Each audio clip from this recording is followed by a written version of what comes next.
Estos son los videos de AutoX Argentina. Hola a todos, en este video pueden ver la presentación completa que realizó Chris Menyuk en el CAME, un especialista en innovación 5.0 donde habló de los casos de éxito de Colombia, México y Chile. La conferencia a continuación.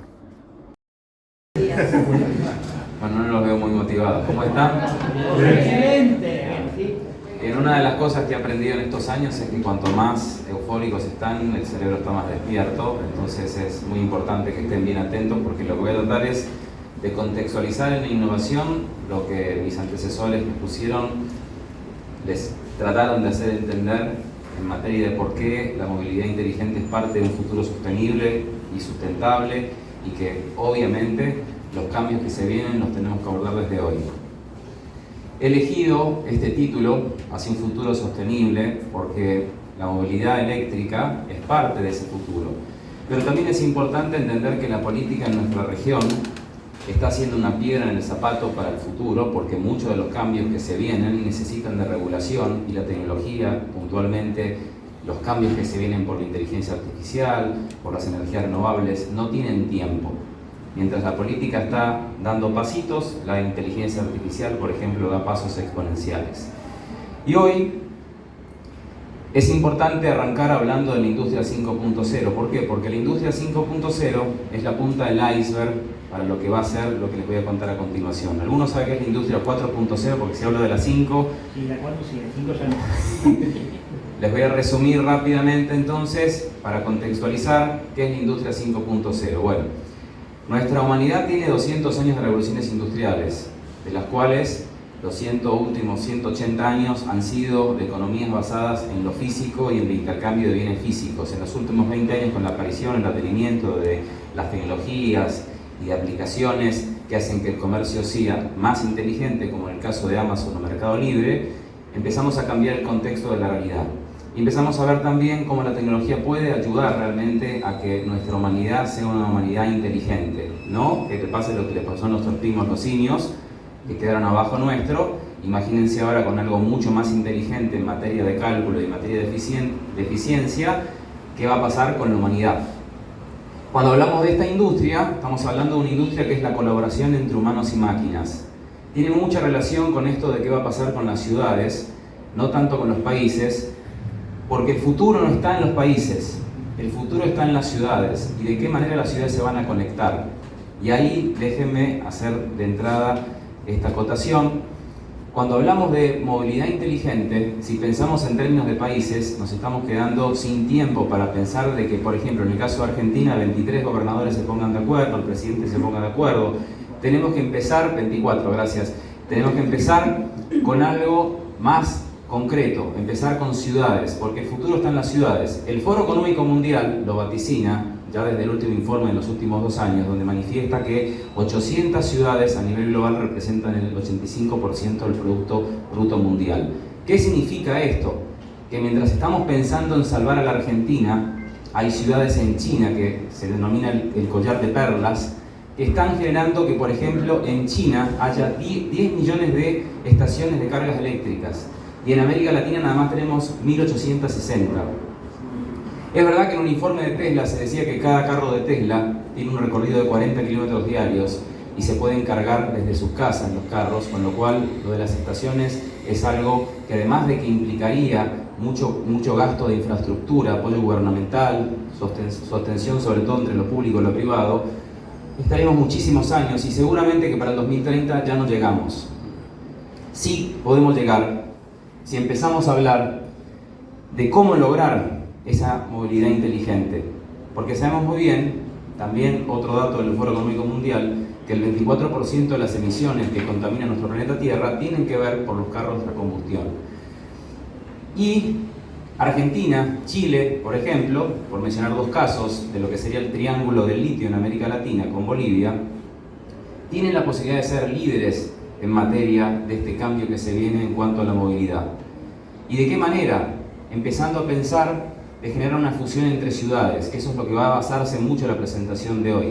Ya no tanto hablar de Argentina o de Colombia o de Chile o de Brasil, sino de puntualmente, y les digo que he recorrido, menos Venezuela, toda América Latina en estos últimos 10 años, y perdonen que no me presenté, o sea, pero si buscan en Google tienen toda la presentación de quién soy y todo lo que hago, porque de ese recorrido que tengo más de 15 años en recorrer América Latina, he estado en lugares como Bolivia, Nicaragua, hasta lo más, digamos, recóndito de México, Panamá, he estado en casi todos lados. Y he visto que las ciudades tienen diferencias en la materia de que se piensa, se actúa, se hacen negocios, y son países dentro de esas ciudades, ¿no? O sea, pero ya basarse en una idea de que esto va a ser la solución, de hablar de cambiar la política de Estado de un país, les digo, vamos a seguir debatiendo hasta el 2060 en frente de humanoides, y los humanoides se van a reír de lo que les estamos diciendo. Razón por la cual se sigue hablando de quiénes son los líderes. Principalmente se dice que Brasil, seguido de Colombia, de México y de Chile, están a la vanguardia a nivel Latinoamérica. Pero, ¿qué pasa con darle un enfoque? ¿Cómo podemos darle innovación a todo esto? ¿Cómo podemos darle un enfoque donde se pueda ejecutar rápido, sobre todo para las empresas que venden carros eléctricos o carros híbridos? Porque también hay un dato no menor. En términos de lo que es la producción mundial de carros eléctricos, no la está liderando digamos Tesla en este momento, está liderando China. Y esa cuestión hace que también ahora entremos en una pelea entre Tesla y los chinos de bien quién quiere venir a conquistar América Latina para manejar los carros eléctricos, los puertos de estación y todo lo demás. ¿Quién va a liderar eso?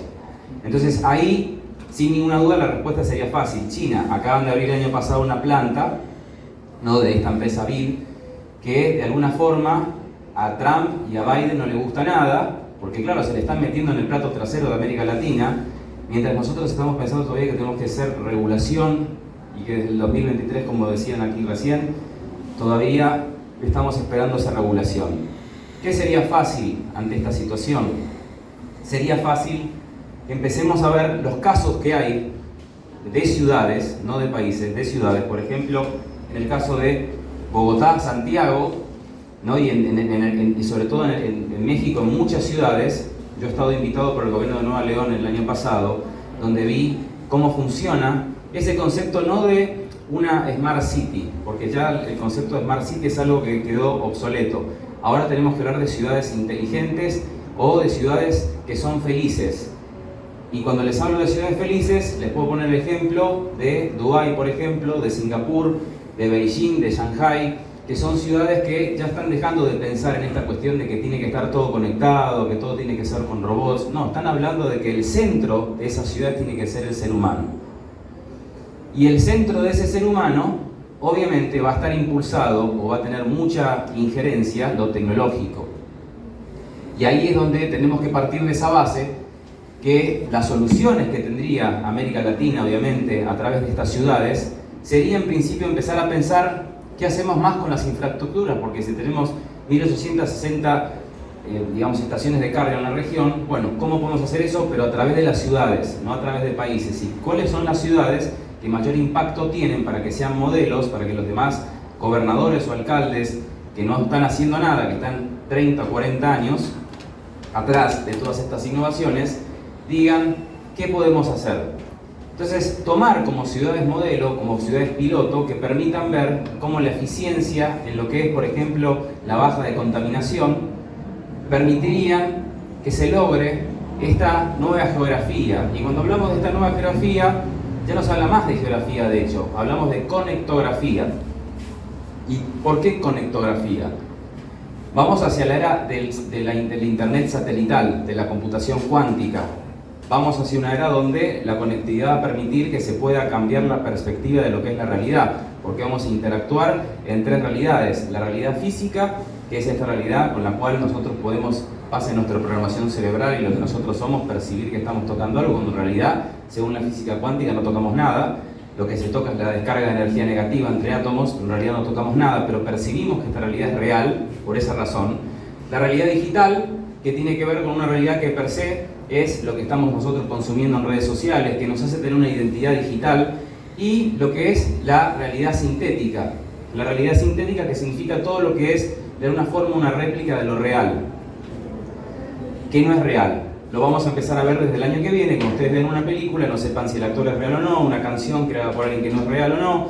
cuando empecemos a ver que se puede uno poner una gafa y puede aumentar la realidad, eso es la era sintética. Y de eso también tiene que ver en parte cómo vamos a ayornar todo este concepto de movilidad inteligente o de todas las cosas que se vienen, porque de mucho depende la infraestructura, no solamente de lo que es lo que el Estado invierta, sino también de la mentalidad de esas personas. Por eso cuando hablamos de una Smart City, lo primero que debemos decir es Smart People, no Smart City, porque si no tenemos gente inteligente para manejar la tecnología, ¿de qué me sirve hablar de cosas eléctricas, de inteligencia artificial? Lo primero que tenemos que empezar a pensar es cómo le damos ese encuadre a la sociedad para que esa sociedad esté acorde a esos cambios que se vienen cada vez más abruptos y con una cuestión cada vez más preocupante, que es el advenimiento de una inteligencia artificial que se duplica cada 10 meses y en un contexto global el conocimiento se está duplicando cada 12 horas y en el 2030 se va a duplicar cada 12 minutos. ¿Y esto qué hace? ¿A qué nos obliga? A que pensemos en modelos que sean concretos, que estén basados en ciudades interconectadas. Y esas ciudades interconectadas, ¿por qué? Porque el internet satelital, que es una realidad, y el 65% del espacio está en manos de Elon Musk en este momento, por eso es tan importante que nuestro presidente se lleve muy bien con ese hombre mientras siga siendo presidente, porque es el que está teniendo el control, y como bien decían en los últimos 10 años, el que es el dueño del dato, es el dueño de la economía. Y Elon Musk está pensando en absolutamente todo, robots humanoides, carros eléctricos, casas inteligentes, la ciudad de Tesla. Porque fíjense un dato importante para los que no les cierra esta idea de que no pensemos en países sino en ciudades. Amazon, Google, Tesla y Toyota están pensando en sus ciudades inteligentes. Y obviamente esas ciudades supuestamente inteligentes tienen lo que es este concepto de movilidad inteligente porque es así. No va a haber carros de combustión.